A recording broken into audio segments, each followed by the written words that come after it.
people, when they've got a day job, have to fit in racing straight after work, or perhaps just getting their training in for sportives, you know, after a lot of working hours, and they're probably thinking a lot about fueling the day.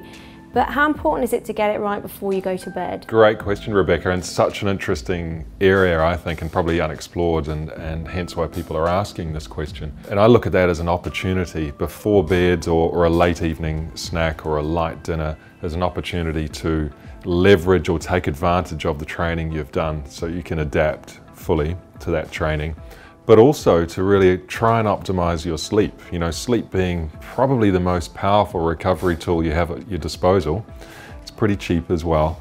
And so, you know, what can you do? What do you need to do based on that session? And also you can do things that are a little bit more potentially powerful. And one of the things that I've tried recently with the athletes I've worked with and myself is to take something like magnesium before bed.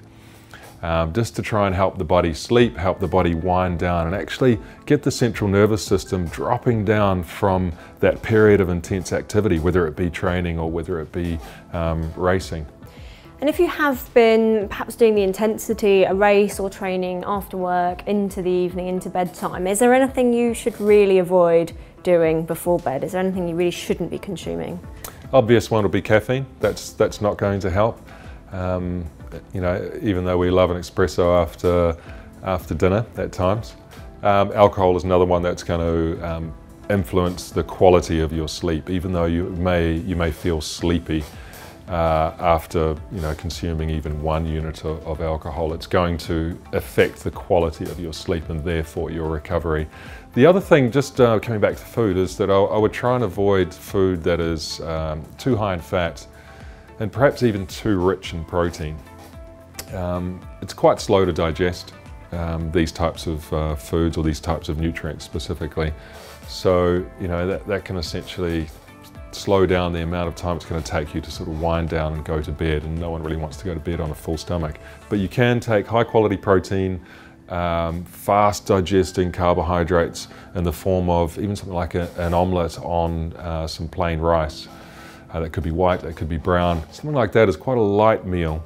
But it still serves the purpose of helping recovery, help restore muscle glycogen, giving you some high quality protein, but still feeling reasonably light on the system. Another way you could do it, you could do a smoothie.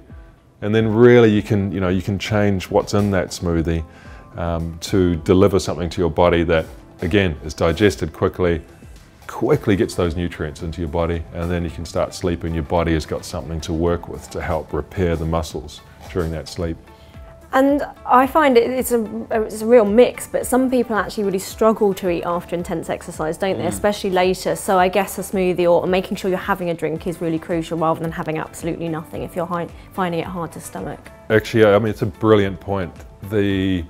You will have an appetite suppression after exercise, depending on the type of exercise. So even if you're not feeling hungry, I would consider going, okay, you know what, I'm just going to force myself to have a very small meal.